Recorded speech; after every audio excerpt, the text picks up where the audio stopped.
हाल ही में उत्तर प्रदेश के मुख्यमंत्री योगी आदित्यनाथ जी ने 4.5 वर्ष के विकास कार्यों का ब्यौरा पेश किया है। ऐसे में खैर विधानसभा में क्या क्या विकास कार्य हुए हैं और किन किन विकास कार्यों की आज भी खैर विधानसभा क्षेत्र में दरकार है। साथ ही हम आज बात करेंगे कि 2022 में किन किन मुद्दों को लेकर भाजपा मैदान में रहेगी। इन सभी बातों पर चर्चा करने के लिए आज हमारे साथ मौजूद हैं खैर विधायक अनूप वाल्मीकि जी। विधायक जी बहुत बहुत स्वागत है आपका। बहुत बहुत धन्यवाद।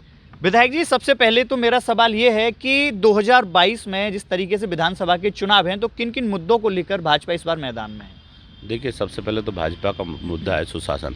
जिस तरह का विकास उत्तर प्रदेश में और ख़ास तौर पर हमारी विधानसभा में हुआ है, मैं समझता हूँ कि जितनी भी पीछे की सरकारें नहीं, चाहे सपा की रही हों, बसपा की रही हों, और चाहे हमारी विधानसभा में एमएलए हों, 2012 से लेकर 17 तक लोकदल में एमएलए थे, तो मैं समझता हूँ जितने विकास कार्य हमारे जो 4.5 वर्ष के कार्यकाल में हुए वो बहुत ही अभूतपूर्व हैं। और जैसा कि आपने कहा कि कौन कौन सी चीज़ें जो होनी है विधानसभा में, जो भी शेष रह गई हैं वो करनी है, तो एक तो हमारे यहाँ युवाओं की मांग रही है और हम सब की भी मांग है कि यहाँ एक स्टेडियम बने जी। तो उस पर भी मैं लगातार वर्क कर रहा हूँ, जो बहुत बड़ी मांग है युवाओं की। और निश्चित ही मैं समझता हूँ जो बचा हुआ जो शेष समय है 6 महीने का, मैं लगातार माननीय मुख्यमंत्री जी से, खेल मंत्री जी से मिला हूँ। और ज़मीन वगैरह की थोड़ी प्रॉब्लम थी उसमें जी। तो ज़मीन के लिए भी हम लगातार कोऑर्डिनेशन बैठा करके एक ताहरपुर में और एक वैना में ज़मीन देखी गई है। और मैं समझता हूँ कि वो इसी हमारी सरकार के कार्यकाल में ही मैं समझता हूँ स्टेडियम को पूरा कराने का काम करूँगा। और विद्यालयों की स्थिति बहुत अच्छी हमारी सरकार में हुई है, पर फिर भी एक हमारी जो कन्याएँ और बच्चे हैं दोनों सामूहिक एक जगह पढ़ते हैं, तो मेरा ये भी है कि कहीं ना कहीं कन्या विद्यालय, कन्या इंटर कॉलेज हमारा अलग खुल जाए। जैसे पिसावर वाली बेल्ट में नहीं है तो वहाँ कन्या इंटर कॉलेज अलग खुल जाएं, तो उस पर मैं लगातार वर्क कर रहा हूँ। बाकी पेयजल की समस्या थी कि कई कई गांव में जो पानी ख़राब हो, जैसे पीरोनिया गांव हमारी विधानसभा में, तो पानी दूषित हो गया है, उस पर भी हम लोग वर्क कर रहे हैं। और जो टंकी का काम है, पानी की टंकी जो शुद्ध पेयजल की लगनी है, जिस पर सरकार बहुत ज़्यादा गंभीरता से काम कर रही है, तो उस पर भी हम लोग प्रयासरत हैं। तो जो ये छोटी छोटी चीज़ें रह गई हैं, हम निश्चित ही पहले तो हम प्रयास करेंगे कि अपने ही कार्यकाल में करें कि आगे हमें ज़रूरत न जानी पड़े, तो उस पर हम लोग काम कर रहे हैं। युवाओं के लिए एक बहुत ही अच्छा जो है निर्णय विधायक जी ने सुनाया है कि इनकी प्रयास है कि इनके कार्यकाल में ही खैर विधानसभा क्षेत्र में जो शुरू से मांग उठती आई है स्टेडियम की युवाओं के द्वारा, उसको निर्माण कार्य कराने का आश्वासन विधायक जी यहाँ युवाओं को देते हुए नजर आए हैं। विधायक जी जिस तरीके से विपक्ष लगातार हमलावर है भाजपा पर, हमेशा से वो कहता हुआ आ रहा है कि जो भाजपा है हमेशा से धारा 370 को लेकर या राम मंदिर को लेकर ही चुनाव लड़ती है, कभी विकास की बात नहीं करती, कभी शिक्षा की बात नहीं करती। क्या कहेंगे इस बारे में? देखिए, सबसे पहले तो मैं राम मंदिर पे आ जाऊँ, इसमें कोई दो राय नहीं। जैसे आप पूछ रहे हैं, मैं बिल्कुल उस बात से सहमत हूँ कि हमेशा जब जब राम मंदिर की बात आई तो हमेशा विपक्ष कहता रहा है कि ये तो इनका चुनावी मुद्दा है और हमेशा उसको ये लोग बनाते रहे। पर मैं उच्चतम क्या नाम है सुप्रीम कोर्ट का भी धन्यवाद देना चाहूँगा कि उन्होंने भी जनभावना को ध्यान में रखते हुए, लाखों लाख हिंदुओं की जनभावना, करोड़ों करोड़ों हिंदुओं की जनभावना को ध्यान में रखते हुए जो निर्णय दिया है। और हमारी केंद्र की और प्रदेश की सरकार का भी धन्यवाद देना चाहूँगा कि जिस तरह भगवान राम का जो मंदिर का जो रास्ता प्रशस्त हुआ है और जो बन रहा है मंदिर, ये एक अपने आप में बहुत बड़ी उपलब्धि है। जब जब विपक्षियों ने कहा है कि भाई ये मंदिर तो बनाएंगे, अब डेट भी बताई गई है, काम भी चल रहा है और निश्चित ही सारी चीज़ें हुई हैं। दूसरा, धारा 370 की बात करूं, ठीक है, जिस तरह का था अनेकों सरकारें रहीं पर उस पर हुआ कुछ नहीं। मैं धन्यवाद देना चाहता हूं प्रधानमंत्री जी को और गृह मंत्री जी को कि उन्होंने एक चुटकी में धारा 370 हो 35 हो, उसको समाप्त करके जिस तरह का काम किया है वो अपने आप में बहुत अभूतपूर्व, आप देख भी रहे हैं। तो जिस तरीके से लगातार विपक्ष जो है हमलावर है वो यही मुद्दा उठा रहा है कि पहले तो नहीं था तो उसको मुद्दा बनाया जाता था, अब 370 हट गई है, राम मंदिर निर्माण हो रहा है, तो फिर भी दोबारा से चुनाव में इसी मुद्दे को लेकर आएंगे। देखिए, ये वो लगातार मांग कर रहे थे, वो चीज़ हमने करके दिखाई है जी।